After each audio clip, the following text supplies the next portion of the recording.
August 11th, 1982.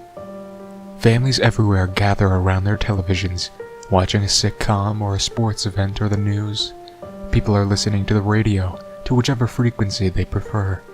Millions of phone calls are connecting people from around the world.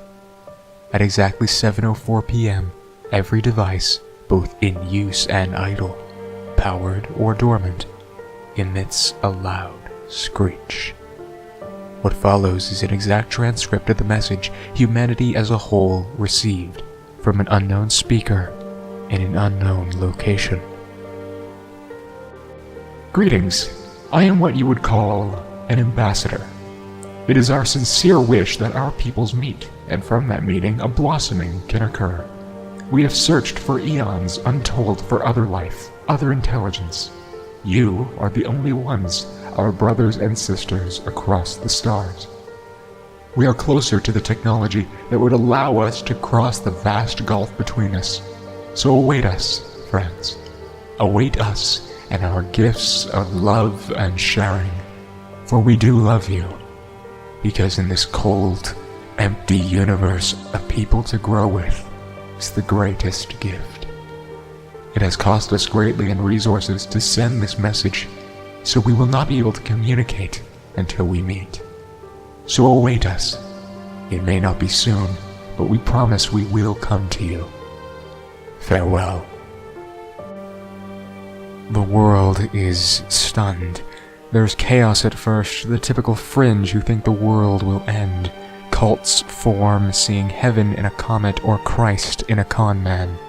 But reason and preservation win in the end. The message is studied, parsed, analyzed, dissected, and scrutinized. In the end, it is agreed. We must prepare. Today. For decades we waited their coming. The signal was tracked to a small planet much like ours, light years away. We waited, and waited, and waited. Wars were forgotten as leaders signed new accords and treaties with one another to maximize the potential gain for the world as a whole.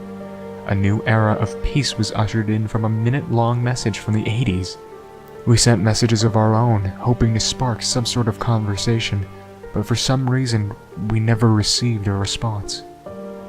Undeterred, we marched forward through time, each passing generation a little sad for not meeting the strangers, but a little hopeful that their children and grandchildren might.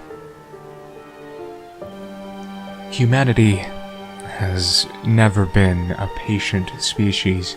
The greatest minds were gathered together and they created the first faster-than-light spacecraft. If they wouldn't come to us, we would go to them. The launch was televised worldwide. Every eye was watching. At that moment, there was a loud screech. Forgive us, would-be friends. We only meant to meet and share and delight in one another. We are not alone, we two peoples. There is another race, dark, cruel, and merciless. They knew we were leaving and kept us here to feed upon. When we tried to leave, they...